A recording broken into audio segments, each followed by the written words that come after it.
अरे गाडी बोलवा एखादी. दादा अरे दादा 2 मिनिटं. अरे दादा भयंकर ऍक्सिडेंट झाला राजू. कोणाला तरी उडवला ट्रकवाल्यानं. तो ट्रकवाला पळून गेला. त्याला अर्धा तासात दवाखान्यात पोहोचला तर मरून जाईल. तुमच्या गाडी टाकून द्याले. तुमच्या ओळखीचा आहे का तो माणूस? नाही ओळखीचा नाही आहे. धावताना बोकात मारू द्या ना. अरे राजीव असं करू नका. माणूस की टाका ना त्या गाडीत. नाही दादा रक्ताना शीट भरून देणे यार. पूर्वी आम्हाला अर्जंट जायचं आहे. अरे दादा असं नका करू. त्याला सांगा ना दादा. ऐकाव. अरे तू मरून जाईल माणूस राजू. अरे तू माणूस मरून जाईल ना. काय बरं फालतू त्याला गाडीत टाकलं असतं आपल्या अंगावर केस आल्या असत्या.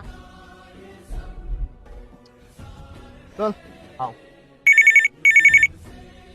हॅलो काय दादू चल बर लवकर.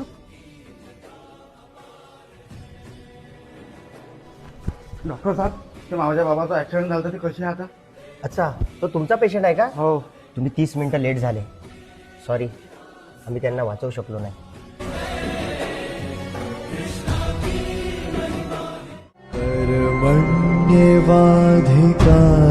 त्याला अर्धा तासात दवाखान्यात पोहोचला तर मरून जाईल. तुमच्या गाडी टाकून द्याले. तुम्ही 30 मिनिटं लेट झाले. सॉरी आम्ही त्यांना वाचवू शकलो नाही. कर्म फल हे दुर्भुः माते संगो स्वकर्मणि.